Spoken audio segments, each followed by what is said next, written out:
तीन अंकीला जेव्हा आपल्याला गुणायचं असतं तेव्हा अगोदर काय करायचं आपण एकक दशक आणि शतकाची रांग लक्षात ठेवायची. अगोदर एककाने तिन्हीला पण गुणून घ्यायचं. एकक काय खालच्या संख्येमधला 3.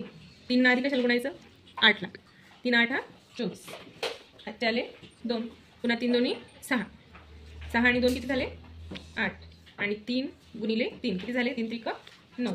ही आता ही पहिली ओळ जी झाली ती पूर्ण कंप्लीट झाली. म्हणजे आपण एककानं या तिन्ही संख्यांना गुणून घेतली. ठीक आहे. आता दशकानं दशक काय 2. या दशकानं या तिन्हीला पण गुणून घ्यायचं. पण आता दशक म्हणजे काय असतो बरं दशकावर 1 0 असतो माहिती ना. त्यामुळं इथे 1 0 द्यायचा एकक स्थानी.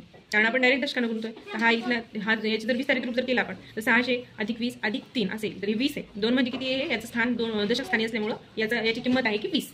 मग आता 2 आधी 8ला गुणायचं एककाला गुणायचं. 2 8 16.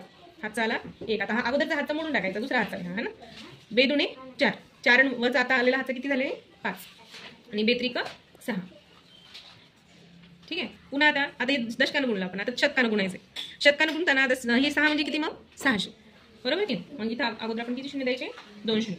6चा पाडा आता एकक 8 पर्यंत 6 8 48 है ना.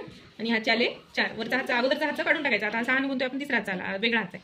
मग 6 8 48ला 8 हातचे आले 4. 6 2 12. 12 आणि 4 किती 16. हातचा आला 1 आणि 6 3 18 आणि हे 19. याची काय करायची आपल्याला आता बेरीज. ठीक आहे. एककाची दशकाची शतकाची हजार आणि 10,000ची.